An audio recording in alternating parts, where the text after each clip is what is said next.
মোমবাতি জ্বালানোর সময় আমরা যে পরিবর্তনগুলো দেখি তা আসলে দুটি ভিন্ন ধরনের পরিবর্তন, ভৌত এবং রাসায়নিক। প্রথমে ভৌত পরিবর্তন নিয়ে কথা বলি। যখন আমরা মোমবাতি জ্বালাই তখন মোম গরম হয়ে তরল হয়ে যায়।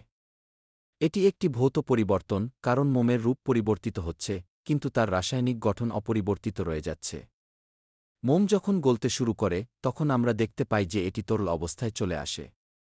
এখন আসি রাসায়নিক পরিবর্তনের দিকে। যখন মোমবাতি জ্বলে তখন মোমের মধ্যে থাকা কার্বন এবং হাইড্রোজেন অক্সিজেনের সাথে মিলে নতুন পদার্থ তৈরি করে। এই প্রক্রিয়াকে আমরা বলি দহন। এই দহন প্রক্রিয়ায় মোমের রাসায়নিক গঠন পরিবর্তিত হয় এবং নতুন পদার্থ যেমন কার্বন ডাইঅক্সাইড এবং জল তৈরি হয়। এটি একটি রাসায়নিক পরিবর্তন, কারণ এখানে নতুন পদার্থ তৈরি হচ্ছে এবং পুরানো পদার্থের গঠন ভেঙে যাচ্ছে।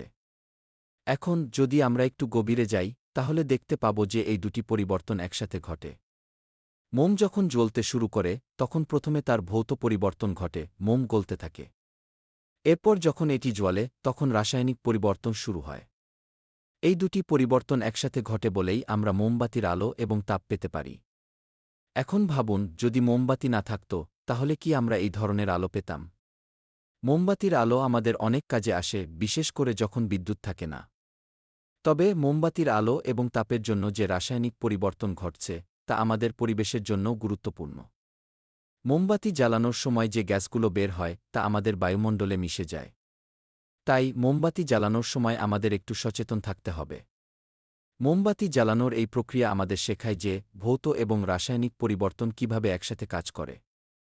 এই জ্ঞান আমাদের বিজ্ঞানকে আরও ভালোভাবে বুঝতে সাহায্য করে। সুতরাং পরের বার যখন আপনি মোমবাতি জ্বালাবেন তখন মনে রাখবেন, এটি শুধু একটি সাধারণ কাজ নয়, বরং এটি একটি চমৎকার বৈজ্ঞানিক প্রক্রিয়ার অংশ।